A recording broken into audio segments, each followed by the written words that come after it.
আসসালামু আলাইকুম, welcome to my another video. তো আজকে আমরা ভিডিওতে কথা বলবো যে বীমা আসলে কত প্রকার হয়ে থাকে। তো বন্ধুরা, আজকের টপিকটি খুবই মজাদার। তো আজকের টপিকটি শুরু করার আগে একটি কথা, যারা যারা চ্যানেলটি সাবস্ক্রাইব করেন অবশ্যই চ্যানেলটি সাবস্ক্রাইব করুন, পাশে থাকা বেল আইকনটি একটা অন করে দেবেন। কেননা যদি আপনি বেল আইকনটি অন না করেন আমাদের পরবর্তী ভিডিওগুলো আপনার কাছে পৌঁছাবে না। তো বন্ধুরা, নেক্সট ভিডিওতে পেতে অবশ্যই বেল আইকনটি অন করে দেবেন। তো বন্ধুরা, বীমা কত প্রকার ও কী? বীমা সাধারণত 3 প্রকার হয়ে থাকে। এর বাইরেও কিছু বীমা প্ল্যান রয়েছে, তবে বিশেষ করে 8 ধরনের বীমা দেখতে পাই আমরা। তা হচ্ছে ফার্স্ট অফ অল হচ্ছে জীবন বীমা, সেকেন্ড হচ্ছে স্বাস্থ্য বীমা, তারপর হচ্ছে সাধারণ বীমা, তারপর হচ্ছে টাকাফুল বীমা, নেক্সটে হচ্ছে পেনশন বীমা, শিক্ষা বীমা, তারপরে দুর্ঘটনা বীমা, ভ্রমণ বীমা, সম্পত্তি বীমা এবং অগ্নি বীমা।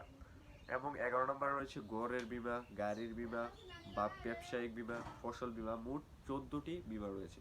তো ফার্স্ট থেকে বলছি আমরা লাইফ ইন্স্যুরেন্স, সেকেন্ড টাইমে হচ্ছে হেলথ ইন্স্যুরেন্স, থার্ড টাইম হচ্ছে জেনারেল ইন্স্যুরেন্স, ফোর হচ্ছে টেকফুল ইন্স্যুরেন্স, ফাইভ হচ্ছে পেনশন ইন্স্যুরেন্স, তারপরে 6 নম্বর হচ্ছে এডুকেশন ইন্স্যুরেন্স, 7 নম্বর হচ্ছে দুর্ঘটনা বীমা যা হচ্ছে অ্যাক্সিডেন্ট ইন্স্যুরেন্স, 8 নম্বর হচ্ছে ভ্রমণ বীমা ট্রাভেল ইন্স্যুরেন্স, তারপর হচ্ছে 9 নম্বর হচ্ছে সম্পত্তি বীমা, এটা হচ্ছে ওয়েলথ ইন্স্যুরেন্স,